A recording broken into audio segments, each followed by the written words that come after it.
शिवाय। स्वर विज्ञान की श्रृंखला का ये हमारा 51वां भाग है। इसमें हमने जो भी भाग हैं अपलोड किए हैं सब में काफ़ी जानकारी दे चुके हैं और अभी जो लेवल चल रहा है वो एडवांस लेवल चल रहा है। इसमें हमने स्वर के तत्वों के अनुसार क्या क्या कार्य हैं वो सब चीज़ें अपलोड कर चुके हैं। तो इस भाग में हम जानेंगे पुत्र या कन्या प्राप्ति का। इसमें कैसे हम आंसर देंगे कि जो गर्भ में है बच्चा है लड़का है या लड़की। इसमें बताया गया है यदि कोई पुत्र तथा कन्या का प्रश्न पूछने आवे और उस समय चंद्र स्वर चलता हो तो कन्या है और सूर्य स्वर चलता हो तो पुत्र गर्भ में है, और जब दोनों स्वर सुषुम्ना का चलता हो तो गर्भ का नाश होता है। इसमें बताया गया है अगर आपसे कोई प्रश्न पूछने आए, अगर आप स्वर विज्ञानी हो, आपको तत्वों का ज्ञान है, अगर आपको किसी के भविष्य की उनका भविष्य फल देना है पुत्र प्राप्ति के लिए, संतान प्राप्ति के बारे में, तो उसमें हम देख सकेंगे।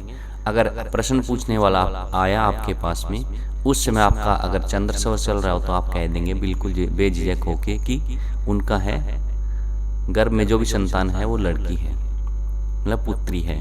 अगर आपका उस समय सूर्य स्वर चल रहा है तब अगर आपका वो पूछते हैं कि क्या है तो आप कह सकते हैं आपका पुत्र है। अगर मान लो आपका उस समय जिस समय उन्होंने प्रश्न किया उस समय अगर आपका सुषुम्ना स्वर चल रहा है तो आप कह सकते हैं कि ये गर्भ नहीं ठहरेगा। प्रश्न के समय जो पृथ्वी तत्व बहता हो तो कन्या, जल तत्व हो तो पुत्र, वायु तत्व हो तो कन्या, तेज हो तो गर्भनाश और आकाश तत्व हो तो बालक नपुंसक होगा।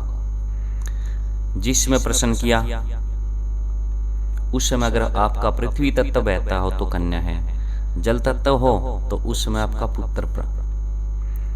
ये पहले तो सीधा सिंपल स्वर चेक करके सूर्य स्वर चल रहा है या चंद्र स्वर, उससे हमने पहले बता दिया कि पुत्र होगा पुत्री।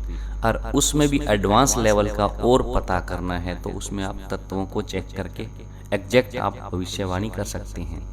इसमें बताया है अगर प्रश्न के समय जिसने आपसे प्रश्न किया उस समय अगर आपका पृथ्वी तत्व बहता हो तो आप बेझिझक कह देंगे कि कन्या है।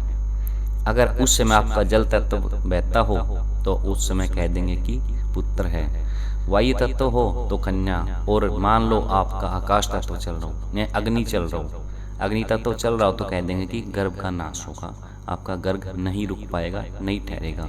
अगर आकाश तत्व हो तो आप कह सकते हैं कि आपका जो भी संतान होगी वो नपुंसक होगी। तो इस प्रकार हमें भविष्यवाणी कर सकते हैं। बहुत ज़्यादा जरूरी जानकारी जो भी है उसमें ये है कि आपको अपने तत्वों का अच्छे से ज्ञान होना चाहिए, स्वर को चेक करना आना चाहिए। मैं इस बात को हर वीडियो में बताता हूँ कि सबसे पहले आप तत्वों को जानना शुरू कीजिए, स्वर का अच्छे पहचान कीजिए। उसके बाद अगर आप बाकी चीज़ों में घुसोगे तो आपका जो भी आप स्वर विज्ञान का उपयोग करोगे उसमें आपको फ़ायदा ही फ़ायदा होगा।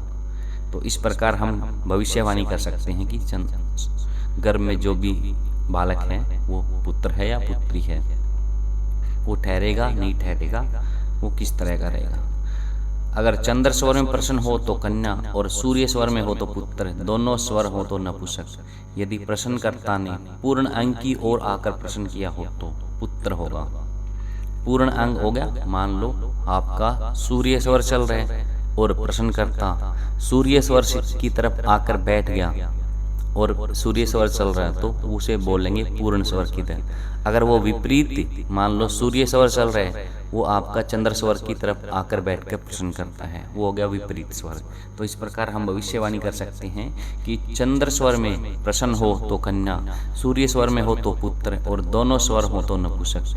यदि प्रश्नकर्ता ने पूर्ण अंक की ओर आकर प्रश्न किया हो तो पुत्र प्राप्ति होगी। हे सुंदरी, प्रश्नकर्ता का अंग शून्य हो तो शून्य और दो स्वर चलने पर युगम, और यदि मिश्रित स्वर हो तो गर्भपात होता है। अब इसमें आगे बताया है कि अगर प्रश्नकर्ता का अंग शून्य हो तो शून्य, मतलब प्रश्नकर्ता जिस अंग की ओर बैठ के प्रश्न पूछ रहा है वो शून्य हो, मतलब वो उसका चल नहीं रहा हो तो शून्य, मतलब कुछ नहीं होगा। अगर दोनों स्वर चलने पर युगम, मतलब दोनों स्वर चल रहे हों उसके, तो जुड़वा संतान। अगर मिश्रित स्वर हो तो गर्भपात होगा। ये सुषुम्ना स्वर का बताया गया है। गर्भधान यदि वायु तत्व में हो तो बालक दुखी होता है। जल तत्व में आया हुआ गर्भ बालक 10 दिशाओं में प्रसिद्ध और सुखी होता है।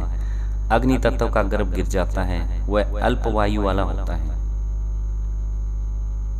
अल्प वायु वाला पुत्र होता है। पृथ्वी तत्व में गर्भ में उत्पन्न हुआ बालक भोगी, सुंदर एवं ऐश्वर्यवान होता है।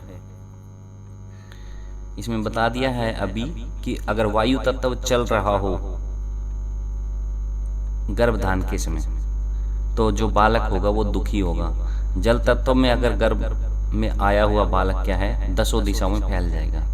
जल तत्व जिस तरह से डालते ही फैल जाता है चारों दिशाओं में, उसी प्रकार उस समय जो संतान गर्भ में आई है तो वो क्या है फैलेगी, विश्वविख्यात होगी, प्रसिद्ध होगी, राजा बनने के उसके अंदर गुण होंगे, या कोई भी ऐसा काम होगा कि मतलब उसकी ख्याति रहेगी, पूरा फैल जाएगा, वो प्रसिद्ध होगा। अग्नि तत्व में अगर गर्भ जाता है तो वो गिर जाता है या फिर कम आयु वाला होता है। पृथ्वी तत्व में गर्भ में उत्पन्न हुआ बालक भोगी, सुंदर एवं ऐश्वर्यवान होगा।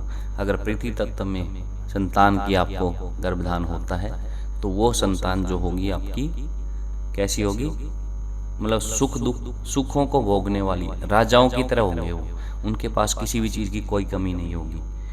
और वो ऐश्वर्यवान, ऐश्वर्य मतलब वो क्या क्या है ऐश्वर्य आराम वाला मिलेगा उस समय अगर आपका पृथ्वी तत्व चल रहा है तो उस समय अगर आपने गर्भ ग्रहण किया हो तो। Thank you so much, bye bye.